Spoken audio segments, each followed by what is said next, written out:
Hi friend, আজকের এই ভিডিওতে আমি আপনাদের দেখাবো আপনারা আপনাদের প্লে স্টোরে অ্যাপস আপডেট কিভাবে করবেন। তার জন্য প্রথমে আপনাকে প্লে স্টোর অ্যাপ্লিকেশানটি ওপেন করতে হবে। তারপর রাইট সাইডে জিমেলে ক্লিক করবেন। ক্লিক করার পর নিচে স্ক্রল ডাউন করলে দেখতে পাবেন ম্যানেজ অ্যাপস অ্যান্ড ডিভাইস। এই ম্যানেজ অ্যাপস অ্যান্ড ডিভাইসে ক্লিক করে নেবেন। ক্লিক করার পর দেখতে পাচ্ছেন আপডেটস অ্যাভেলেবল। এখানে আপনার অ্যাপসগুলি আপডেটের জন্য শো করবে, তো এখানে ক্লিক করে নেবেন। তারপর দেখতে পাচ্ছেন নিচে অ্যাপসগুলি আপডেটের জন্য শো করছে।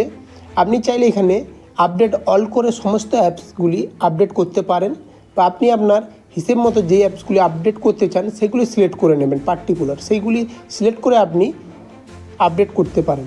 এখন আমি কিছু অ্যাপস আপনাদের সামনে আপডেট করে দেখাচ্ছি। এই অ্যাপসটি আপডেট করলাম আমি, স্ন্যাপচ্যাট আপডেট করলাম, হোয়াটসঅ্যাপ, ইউটিউব।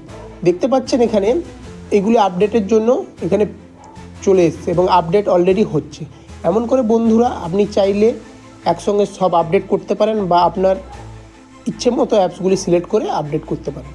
বন্ধুরা, আজকের এই ভিডিওটি ভালো লাগলে অতি অবশ্যই লাইক করবেন, চ্যানেলটিকে সাবস্ক্রাইব করবেন। Thank you so much.